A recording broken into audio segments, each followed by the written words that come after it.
کیونکہ آپ کا بیٹا نہیں چاہتا کہ اس کا سچ آپ کے سامنے. یہ کھوکھلی محبت تھی تمہاری کہ حاصل نہیں کر سکے تو بلیک میل کرنا شروع کر. ایک موقع تو دے کر دیکھو. محبت عزت دینے کا نام ہے, عزت چھیننے کا نہیں.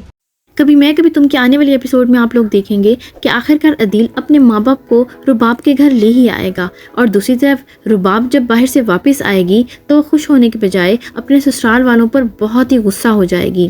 یہ سب دیکھنے کے لیے میری یہ والی کیس ضرور دیکھیں، بٹ اس سے پہلے میرے چینل کو سبسکرائب کر لیں. عدیل ایک بڑی سی گاڑی میں بٹھا کر اپنے ماں باپ کو رباب کے گھر لے آئے گا.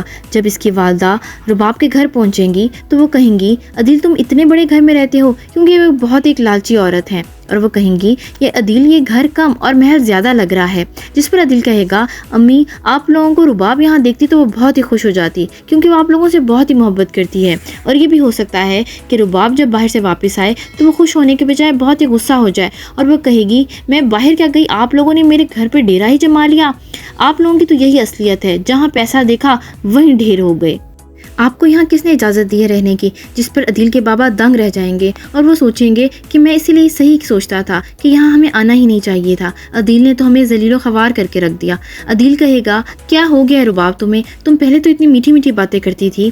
جس پر رباب کہے گی یہ سب کچھ میرا ہی ہے، میں جو چاہوں کر سکتی ہوں.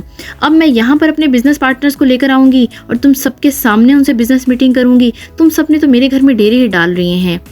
تب عدیل کی والدہ کو احساس ہوگا کہ انہوں نے مصطفیٰ اور شرجینہ کو نکال کر کتنی بڑی غلطی کی ہے. وہ تو رباب کے گن گایا کرتی تھی، آج انسلٹ کے بعد انہی کو دن میں تارے نظر آ گئے ہیں.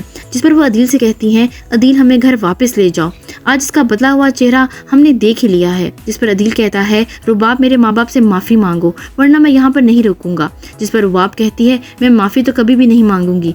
تمہیں یاد ہوگا جب مصطفیٰ اور شرجینہ نے میری بے عزتی کی تھی تو میں نے ان کا کیا حال کیا تھا، اس لیے بہتر ہے تم چلے جاؤ میرے گھر سے. تم نے ویسے بھی مجھے چیٹ کیا ہے، تم نے اور نتاشا نے مل کے جو افیئر چلایا ہے اس سب کا معلوم ہے مجھے. تم کیا سمجھتے تھے اس کا مجھے اندازہ نہیں ہوگا؟